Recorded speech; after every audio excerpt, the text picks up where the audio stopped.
The battle for Bakhmut raged behind them, but the tank crew had a more immediate concern: finding a patch of asphalt on the last viable road out of the embattled city to fix their clattering T-64 without falling into a quagmire of thigh-high black mud. The tank engine quit its smoky growl on a solid chunk of highway T-0504, and 2 crewmen leaped off to inspect the tracks. They had run over an explosive in the neighboring village of Ivanivsk, a soldier explained, adding a string of expletives, and needed to make quick repairs to return to the fight. With thwacks of a spade and clinks of a hammer, the crew popped off a few teeth inside the tread.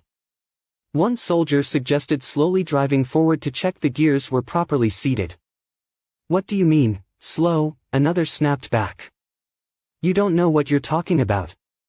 The driver smoked a cigarette as armored vehicles raced past them toward the razed eastern city, where the war's bloodiest battle churns on. Russia has committed hordes of soldiers and mercenaries to capturing Bakhmut. Those fighters have pushed Ukrainian troops to the city's western edge and, like an alligator's maw, are closing in from the south and north, aiming to encircle and annihilate them. The maneuver has cut off virtually all roads, except Highway T-0504, a 2-lane hardball that connects to Bakhmut's southwestern edge and is so vital that troops have branded it the Highway of Life. "It's the only road left in which we can evacuate the wounded, evacuate the dead," said Major Alexander Pancerniai, the commander of the 24th Separate Assault Battalion, one of the units responsible for defending the corridor. "Just as important is the road's role in sustaining the fight," he said, "by enabling the movement of ammunition, water and fresh troops east. If we don't do our job, the defense of Bakhmut will last for a day or two," said Pancerniai, 26. "And all people who are there will stay there forever." Russia's forces also know the road's importance, Ukrainian soldiers said, and have tried to shred it with artillery and force their enemy into the mud. Although there is another pathway that branches off from T-0504 and curves northwest out of the city, soldiers said that road hems too close to enemy lines and indirect fire. Using it, they said without irony, is Russian roulette. The 24th has pummeled Russian positions with aging Soviet howitzers and fought soldiers inside trenches at fisticuff range. The unit also trains at nearly every available moment.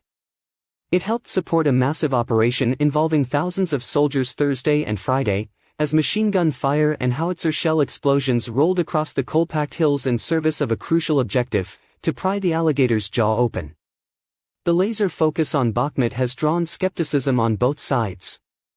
Russia is intent on taking it to claim a victory after a row of setbacks, while Ukrainian President Volodymyr Zelensky has turned the stubborn defense of the city into a rallying cry.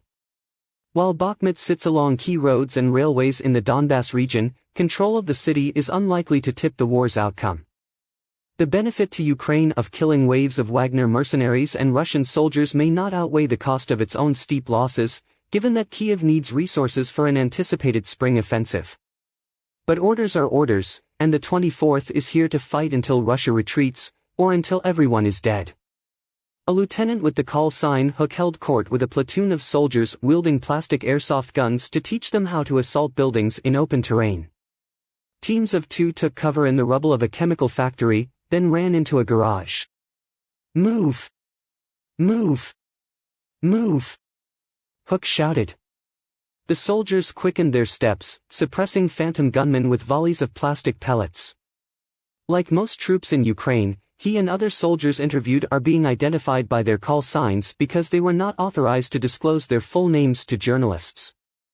"Some troops in Hook's command have little combat experience," he said, although the battle in and around Bakhmut has provided quick and brutal wisdom.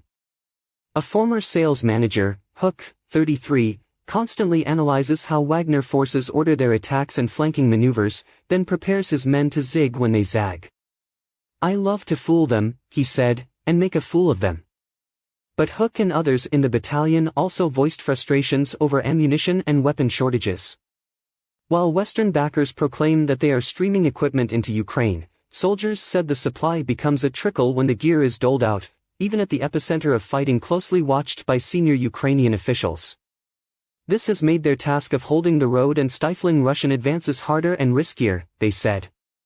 A surveillance drone operator called Aviator said the battle for the skies has come down to commercial equipment often sourced from China. He uses a DJI Mavic 3 drone to search for enemy positions and patch in live video for artillery commanders so they can refine strikes in real time. The Russians, in turn, have a DJI device that can detect his drone's flight path and launch location, information used to fire at Ukrainian positions, he said. Russian troops also wield a Chinese-made device that can sever the link between his controls and the drone, Aviator said, forcing him to get close to enemy positions to maintain a strong signal. That puts him in range of mortars and snipers, where he can feel the organ-rumbling crash of howitzer strikes. Aviator and other drone operators pipe their feeds to a dimly lit farmhouse-turned-command post in the Donetsk region. Inside, soldiers rest their Kalashnikovs against the wall, drink coffee from plastic cups and comb over videos on two big-screen TVs. Chechen, 26, an artillery battery commander, his brow furrowed and pierced, constantly shifts between his phone, tablet and the aerial shots of Bakhmut's apocalyptic landscape, looking to turn more Russian positions into smoldering rubble with his set of 4D-30 howitzers. The Bakhmut battle has taken a toll on the unit, he said. Of about 24 assault operations in the area, only one ended without casualties. The darkest day, he said, involved an operation northeast of the city in the fall that left more than 150 soldiers dead, wounded or missing. Even if you win, you still lose, he said. You go in knowing it will be hell. Compounding the difficulties, he said, was the condition of the artillery pieces, which are twice as old as Chechen, ground down from use and repaired at least 10 times already, making them less reliable with every volley. Then there is the ammunition. Artillery is a delicate skill, with cannoneers assessing topography, air pressure and even the weather at the top of the round's parabolic arc before taking a shot. Another variable, Chechen said, is the shell's fuse and explosives, which vary according to where they are made. The unit has had shells from Pakistan, the Czech Republic and elsewhere, soldiers said. And there are not enough shells. At the start of the invasion, Chechen said, he would fire about 300 rounds a day.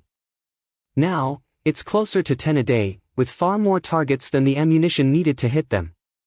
But Chechen and his men did not dwell much on limitations Friday or become distracted by Zelensky's honoring of 24th soldiers as heroes of Ukraine.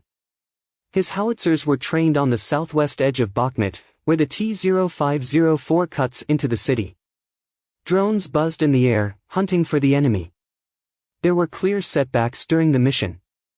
The drone feed captured an enemy strike on Ukrainian forces, and there were soon reports of wounded.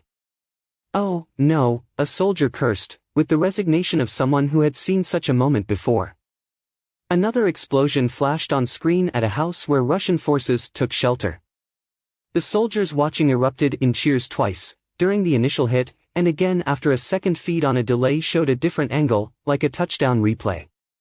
A soldier who watched it all, known as Happy for his joyful demeanor under fire, described the euphoria. What better feeling is there, he asked, than killing a Russian? Former Estonian President Kersti Kaljulaid called on Western countries to send military jets to Ukraine as soon as possible in an interview with the German daily newspaper. If Ukrainians say they need fighter planes, we must help them, she said. Ukraine has been requesting fighters for months to defend its skies and maximize the effectiveness of its combined arms forces during a future counteroffensive. However, multiple Western allies, including the US and Germany, have ruled out sending planes in the near term, while debates about their provision are ongoing. A similar dynamic played out last year when Ukraine tried to secure modern Western main battle tanks from international supporters a year after months of hesitation. The West eventually authorized and pledged tank deliveries to Ukraine in late January. Vladimir Putin is reportedly concerned over his own safety, and he cannot travel anywhere by air close to southwestern Russia, a former US ambassador believes. The Russian leader is fearing for his life and is worried being ousted in a coup and is killing anyone who he thinks could be challenging him in a power grab and if anyone speaks out against the war in Ukraine. John Sullivan said that the Russian leader is fearful of traveling by air and he will now only travel in an armored train. Putin is scared to fly as he believes his private jets can be tracked and possibly shot down by NATO or even Ukraine. According to an investigative journalist, Ilya Rozdestvinsky of the Dossier Center told CNN that Putin believes his armored train is a more secure way to travel and nobody will know where he's going. The former U.S. ambassador told CNN in an interview, he can't travel by air anywhere close to southwestern Russia in getting to Sochi, for example, one of his most favorite places to go. He can't travel there by air. He's now traveling more by train. He's concerned about his own safety. As for the economic impacts, if the question is more about supporting his lavish lifestyle, I don't think that's much of a concern as concerns about his own safety. Asked whether Putin's lifestyle would be affected given the vast amount sanctions imposed on Russia, Sullivan replied, "If money is going to anybody in the system, it's going to the guy at the top, and he has got plenty of it, and the Russian people are aware of this."